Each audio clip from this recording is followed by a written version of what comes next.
Agora, pois, já nenhuma condenação há para os que estão em Cristo Jesus. Porque a lei do Espírito da vida em Cristo Jesus te livrou da lei do pecado e da morte.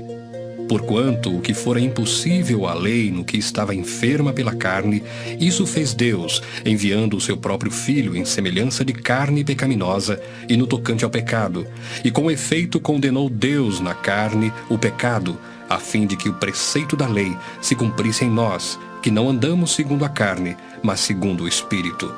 Porque os que se inclinam para a carne cogitam das coisas da carne, mas os que se inclinam para o Espírito das coisas do Espírito. Porque o pendor da carne dá para a morte, mas o do Espírito para a vida e paz. Por isso, o pendor da carne é inimizade contra Deus, pois não está sujeito à lei de Deus, nem mesmo pode estar. Portanto, os que estão na carne não podem agradar a Deus. Vós, porém, não estáis na carne, mas no Espírito, se de fato o Espírito de Deus habita em vós. E se alguém não tem o Espírito de Cristo, esse tal não é dele. Se, porém, Cristo está em vós, o corpo, na verdade, está morto por causa do pecado, mas o Espírito é vida por causa da justiça. Se habita em vós o Espírito daquele que ressuscitou a Jesus dentre os mortos, esse mesmo que ressuscitou a Cristo Jesus dentre os mortos, vivificará também o vosso corpo mortal por meio do seu Espírito que em vós habita. Assim, pois, irmãos, somos devedores, não à carne, como se constrangidos a viver segundo a carne. Porque se viverdes segundo a carne, caminhais para a morte. Mas, se pelo Espírito mortificardes os feitos do corpo, certamente vivereis. Pois todos os que são guiados pelo Espírito de Deus são filhos de Deus. Porque não recebestes o espírito de escravidão, para viverdes outra vez atemorizados, mas recebestes o Espírito de adoção, baseados no qual clamamos, Abba, Pai. O próprio Espírito testifica com o nosso Espírito que somos filhos de Deus. Ora, se somos filhos, somos também herdeiros, herdeiros de Deus e co-herdeiros com Cristo. Se com Ele sofremos, também com Ele seremos glorificados. Porque para mim tenho por certo que os sofrimentos do tempo presente não podem ser comparados com a glória a ser revelada em nós. A ardente expectativa da criação aguarda a revelação dos filhos de Deus.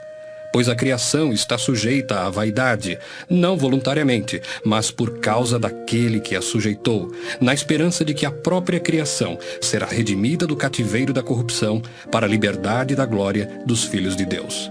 Porque sabemos que toda a criação, a um só tempo, geme e suporta angústias até agora.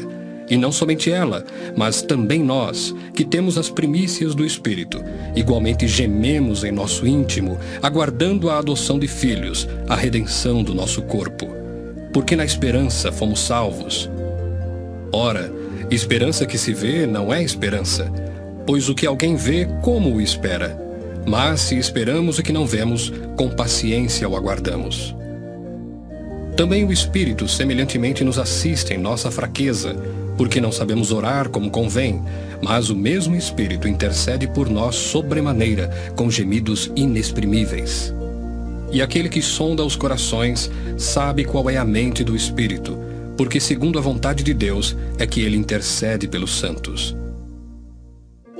Sabemos que todas as coisas cooperam para o bem daqueles que amam a Deus, daqueles que são chamados segundo o seu propósito.